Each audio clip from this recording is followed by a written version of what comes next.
반갑습니다. 여러분께 스포츠 정보를 알려드리기 위해 오늘도 찾아온 거북선 스포츠입니다. 구독과 좋아요는 저에게 큰 힘이 됩니다. 분석 시작 전 구독과 좋아요 한 번씩 눌러주시면 감사하겠습니다. 많은 분들이 계신 무료 입장 가능한 스포츠 분석방과 분석 최종 조합 픽은 영상의 댓글에 기재해 두었습니다. 그럼 오늘의 경기 분석 시작해 보도록 하겠습니다. 첫 번째 경기는 레기아와 첼시입니다. 레기아는 홈 경기에서 적극적인 전진 압박과 빠른 측면 전개를 중심으로 경기를 풀어나가는 성향을 보이고 있습니다. 괄과 모리시타가 볼 운반을 담당하고 있으며 호디나는 중앙에서 공격 전개의 연결고리 역할을 충실히 수행하고 있습니다. 다만 직전 경기에서 핵심 수비수였던 제드르제크직 선수가 퇴장으로 인해 이번 경기에 출전하지 못하게 되면서 센터백 라인의 안정감이 다소 흔들릴 가능성이 있습니다. 포백 시스템의 특성상 한 명의 이탈은 수비 간격 조절과 커버 능력에 큰 영향을 줄 수 있으며 하이라인을 운영할 경우 뒷공간 노출에 대한 부담도 커질 수 있습니다. 첼시는 프리미어리그의 상위권 팀답게 뛰어난 개인 기량과 폭넓은 스쿼드를 바탕으로 경기를 주도하는 운영을 이어가고 있습니다. 은쿤쿠 선수가 최전방에서 수비를 끌어내는 역할을 수행하고 있으며 듀스버리 홀은 중원에서 경기 조율과 공간 활용을 함께 책임지고 있습니다. 산초 선수는 측면에서 넓은 활동 범위를 바탕으로 공격 전개의 활로를 열어주고 있고 전체적으로 세컨드 라인에서의 볼 흐름도 빠르게 전개되고 있는 모습입니다. 다수의 선수가 부상으로 이탈한 상황이지만 대체 자원들의 경기력도 안정적이며 리그 일정과 비교했을 때 체력적인 부담이 적다는 점 또한 긍정적으로 평가할 수 있습니다. 결론을 말씀드리자면 레기아는 홈 경기의 분위기를 등에 업고 빠른 공격 전개를 시도할 것으로 보입니다. 다만 핵심 수비 자원의 이탈은 수비 조직 전체에 영향을 줄 수밖에 없어 안정적인 운영에는 어려움이 따를 전망입니다. 반면 첼시는 전방 라인의 연계 플레이와 전술적인 유기성이 더 높은 수준을 보여주고 있으며 듀스버리 홀과 산초 선수의 적극적인 전진 움직임이 레기아 수비를 지속적으로 흔들 가능성이 높습니다. 결국 수비 안정성에서의 차이가 이번 경기의 결과에 중요한 변수로 작용할 것으로 예상되며 첼시가 원정에서도 승리를 거둘 가능성이 높아 보입니다. 첼시의 승리와 오버를 추천드리는 경기입니다. 두 번째 경기는 보데글림트와 라치오입니다. 보데글림트는 노르웨이 리그 내에서는 강력한 전방 압박과 속도가 믿는 공격 전개로 잘 알려져 있으며 홈 경기에서의 강세도 뚜렷한 팀입니다. 특히 하우게와 블룸버그를 축으로 한 측면 돌파는 팀의 주요 공격 루트로 자리 잡고 있으며 날카로운 크로스와 컷백 전개를 통해 박스 안에서의 기회를 자주 만들어내는 편입니다. 하지만 유럽 대항전에서는 경험 부족이 드러나며 수비 조직력이 흔들리는 장면이 반복되고 있습니다. 전진 배치된 수비 라인은 라인을 끌어올리는 데는 능하지만 후방 공간을 노출하는 상황이 자주 발생하며 상대가 빠른 역습이나 롱패스를 활용할 경우 상당히 취약한 모습을 보여주는 경향이 있습니다. 중원에서의 점유율 싸움은 나쁘지 않으나 볼을 오래 소유할수록 오히려 템포를 잃거나 역습 빌미를 제공하는 장면이 잦다는 점도 약점입니다. 반면 라치오는 세리에 A에서 꾸준히 중상위권을 유지하며 유럽 무대에서도 경쟁력을 보여주는 팀으로 전술적 짜임새와 경기 운영 능력이 매우 뛰어납니다. 자카니와 피사요는 양측면에서 왕성한 활동량과 침투 능력을 바탕으로 상대 수비를 넓게 흔들어주고 있으며 디아는 중앙에서 제공권과 포스트 플레이를 모두 수행할 수 있어 전방에서 확실한 축으로 기능하고 있습니다. 중원에는 두 명의 수비형 미드필더가 위치해 수비와 공격 사이의 연결고리 역할을 안정적으로 수행하고 있으며 수비진 또한 이탈리아 팀 특유의 밀도 높은 수비 조직을 기반으로 강한 압박과 라인 간격 유지 능력을 보여줍니다. 특히 후반전에 강한 집중력을 유지하며 실점 억제와 역전 상황에서의 대처 능력까지 뛰어난 팀입니다. 결론적으로 보데글림트는 홈에서 빠른 템포의 공격으로 라치오를 압박하려는 시도를 하겠지만 수비 구조의 허점과 후반 체력 부담, 유럽 대항전 경험 부족이 발목을 잡을 가능성이 큽니다. 반면 라치오는 탄탄한 조직력과 짜임새 있는 전술 그리고 경험 많은 선수들이 포진해 있어 경기 후반으로 갈수록 우위를 점할 수 있는 기반을 충분히 갖추고 있습니다. 전체적인 전력 구성과 최근 경기 흐름, 양 팀의 스타일을 종합적으로 고려할 때 라치오가 원정에서도 경기를 효율적으로 풀어나가며 승리를 거둘 가능성이 높아 보입니다. 라치오의 승리와 오버를 추천드리는 경기입니다. 세 번째 경기는 레알 베티스와 야기엘로냐입니다. 레알 베티스는 라리가에서 이미 전력이 검증된 팀으로 유기적인 점유율 중심의 축구를 전개하고 있습니다. 이스코 선수가 중앙에서 경기 조율을 맡으며 공격 전개의 중심을 담당하고 있고 에르난데스와 안토니 선수는 좌우 측면에서 빠른 돌파를 통해 공간을 적극적으로 공략하고 있습니다. 로카와 에잘줄리 등 일부 자원이 이탈한 상황이긴 하나 중원과 공격 라인의 핵심 축이 건재한 만큼 전력 공백은 크지 않은 편입니다. 공격 상황에서는 전방 압박과 함께 하프라인을 높게 유지하면서 상대의 수비 라인을 끌어올리고 간결한 패스 플레이를 통해 박스 근처에서 결정적인 기회를 만들어내는 방식이 돋보입니다. 야기엘로니아는 전통적인 4-1-4-1 포메이션을 채택해 주로 수비 중심의 전술을 구사하는 팀입니다. 디아비와 파디가 그리고 이마스 선수는 빠른 역습 타이밍에 초점을 맞추고 있으나 전체적인 볼 점유율과 수비 라인을 끌어올리는 데에는 다소 한계가 있습니다. 중원에서는 압박과 볼 배급이 다소 단조롭게 진행되며 수비 시 하프 스페이스의 여유 공간이 자주 노출되는 구조적 문제도 드러나고 있습니다.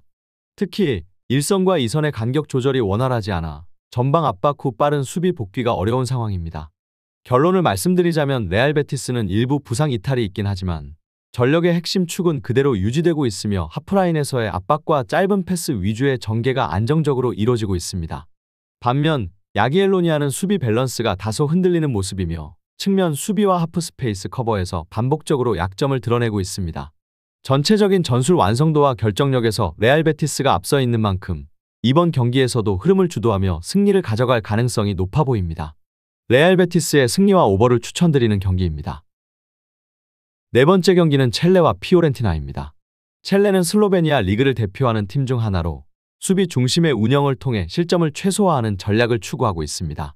쿠치스를 중심으로 한 수비 라인의 공간 커버 능력과 4-1-4-1 포메이션 특유의 밀집 수비는 팀의 강점이라 할 수 있습니다. 다만 라인 간격이 좁게 유지되다 보니 공격 전환 과정에서 속도와 연결이 원활하지 않은 편입니다. 세슬라와 스베틀린 선수는 중원에서 왕성한 활동량을 바탕으로 수비적인 기여는 크지만 전방으로 이어지는 패스 전개는 다소 매끄럽지 못한 모습입니다. 상대 팀이 중원에서 점유율을 장악할 경우 자연스럽게 라인을 내리는 흐름을 보이며 이로 인해 전방 자원의 고립이 반복되는 경향이 있습니다. 피오렌티나 팀은 세리에 A에서 중상위권의 전력을 갖춘 팀으로 빌드업과 점유율 중심의 경기 운영에 강점을 보이고 있습니다. 구드문드손과 벨트란이 중원에서 볼을 효과적으로 풀어나가고 있으며 키는 침투 타이밍을 활용해 상대 수비 뒷공간을 꾸준히 위협하고 있습니다. 콜파니와 보베가 부상으로 이탈해 있는 상황이지만 대체 자원들의 기동력이 충분히 뒷받침되고 있어 전체적인 전술 흐름에는 큰 차질이 없어 보입니다. 3-5-2 포메이션을 중심으로 넓은 지역 점유와 다양한 패스 루트를 활용할 수 있어 중원 싸움에서의 수적 우위를 기반으로 경기 주도권을 가져올 가능성이 높습니다. 결론을 말씀드리자면 첼레는 수비에 집중하는 운영을 펼칠 것으로 예상되지만 상대의 넓은 점유율과 빠른 공수 전환을 따라가기에는 기동력과 유기적인 연결 측면에서 다소 부족한 모습입니다. 반면 피오렌티나는 3-5-2 포메이션의 구조적 강점을 활용해 중원에서 주도권을 확보하고 경기 후반으로 갈수록 공격 압박을 강화할 수 있는 여건을 갖추고 있습니다. 전반적인 전술 완성도와 중원에서의 수적 우위를 고려했을 때 피오렌티나가 경기 흐름을 주도할 가능성이 높습니다. 피오렌티나의 승리와 오버를 추천드리는 경기입니다. 다섯 번째 경기는 유르고르덴과 라피드빈입니다. 유르고르덴은 스웨덴 리그에서 안정적인 조직력과 뛰어난 기동력을 바탕으로 경기를 풀어나가는 팀입니다. 굴릭센과 에크달은 중원에서 활발한 압박과 연계 플레이를 통해 흐름을 주도하고 있으며 팔레니우스는 공격 2선에서 템포 조절과 기회 창출에 적극적으로 기여하고 있습니다. 기본적으로 4-2-3-1 포메이션을 바탕으로 수비적인 안정감을 유지하면서도 공격 시에는 빠른 측면 전환을 통해 다채로운 전개를 시도할 수 있는 구조를 갖추고 있습니다. 특히 홈 경기에서는 수비 집중력과 활동량 기반의 압박이 꾸준히 유지되고 있어 중원 싸움에서도 쉽게 밀리지 않는 모습을 보이고 있습니다. 라피드빈은 오스트리아 리그를 대표하는 강팀 중 하나로 4-4-2 포메이션을 바탕으로 양측면과 투톱을 활용한 빠른 공격 전개를 선호하는 팀입니다. 얀손과 그르기치는 중원에서 전환 패스를 통해 공격 흐름을 이끌고 있으며 카라는 피지컬을 바탕으로 상대의 수비를 끌어내는 움직임에서 강점을 보이고 있습니다. 다만 최근에는 일부 중원 자원의 부상 이탈로 인해 패스 연결과 압박 강도 면에서 다소 아쉬운 모습을 드러내고 있습니다.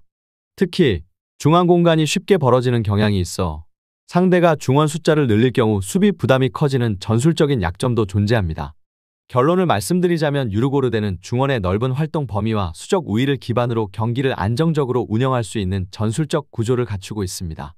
라피드빈은 전방 투톱의 개인 역량은 위협적이지만 중원에서의 공백과 느린 수비 전환이 경기 운영에 부담을 주고 있는 상황입니다. 전체적인 전개 흐름과 조직력 면에서 우위를 보이는 유르고르덴이 경기를 주도하고 결과적으로 승리를 거둘 가능성이 높아 보입니다. 유르고르덴의 승리와 언더를 추천드리는 경기입니다. 여섯 번째 경기는 토트넘과 프랑크푸르트입니다. 토트넘은 현재 손흥민과 솔랑케를 중심으로 한직선적인 공격 전개가 매우 위력적인 팀입니다. 특히 손흥민은 전방에서의 결정력뿐만 아니라 빠른 템포 속에서의 침투 타이밍 조율과 연계 플레이에서도 큰 역할을 담당하고 있으며, 솔랑케는 제공권과 포스트 플레이에 능해 다양한 패턴의 공격 전개를 가능하게 하고 있습니다. 존스는 이 선에서 넓은 활동 반경을 바탕으로 공격 전환의 연결고리 역할을 수행하며 좌우 측면과 중앙을 자유롭게 오가며 상대의 수비를 혼란스럽게 만드는 중요한 전술 자원으로 활용되고 있습니다. 최근에는 몇몇 핵심 이선 자원의 이탈로 인해 스쿼드 운용에 부담이 생긴 건 사실이나 앙제 포스테코글루 감독 체제 아래 조직적인 움직임과 전환 속도는 여전히 프리미어리그 상위권 수준을 유지하고 있습니다. 수비 측면에서도 토트넘은 하프라인 부근에서의 강한 압박과 볼 탈취 후 빠른 공격 전개를 통해 상대의 역습을 차단하는 전술적 완성도를 보이고 있으며, 수비와 미드필드 간 라인 간격 유지 능력도 점점 안정세를 찾아가는 중입니다. 프랑크푸르트는 전통적으로 궤체를 중심으로 한 점유율 기반의 운영을 추구하지만 최근 경기에서는 볼점 이후 결정적인 찬스를 만드는 데 한계가 드러나고 있습니다. 에키티케는 최전방에서 적극적인 움직임을 보이고 있으나 고립되는 장면이 잦아 공격 연계에서 다소 아쉬운 모습을 보이고 있으며, 라르손의 측면 돌파 역시 크로스 연결이나 박스 안마무리 상황에서 위협이 떨어지는 경향이 있습니다. 중원에서는 여전히 안정적인 압박이 어려운 상황이며, 측면 수비는 전환 속도나 커버 능력에서 반복적인 불안을 노출하고 있습니다.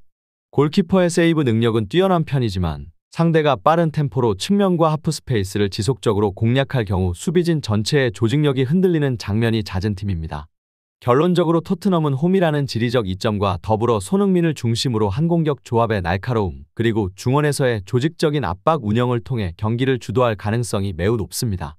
특히 측면에서의 속도전과 빠른 공수 전환 능력은 수비 전환이 느린 프랑크푸르트에게 큰 부담으로 작용할 수 있습니다.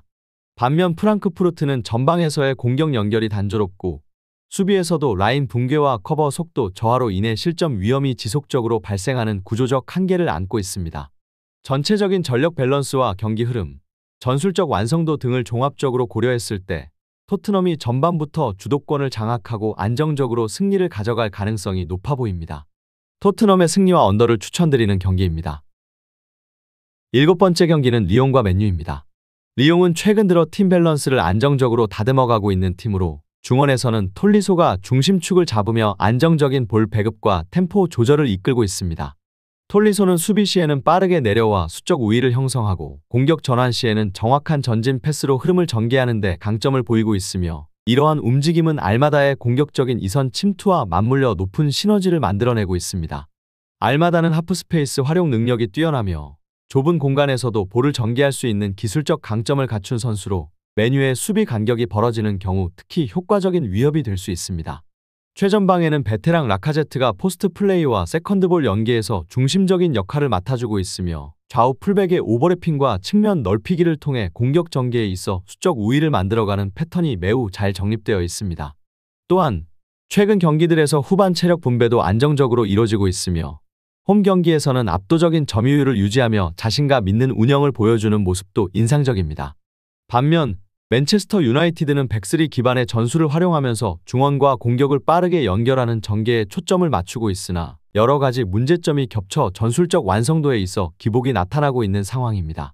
브루노 페르난데스는 여전히 공격 조율의 핵심이지만 고립되는 상황이 잦아졌고, 가르나초와 호일룬이 전방 침투에서 강점을 보이고 있음에도 불구하고 연계 과정에서의 매끄러움은 떨어지는 모습입니다.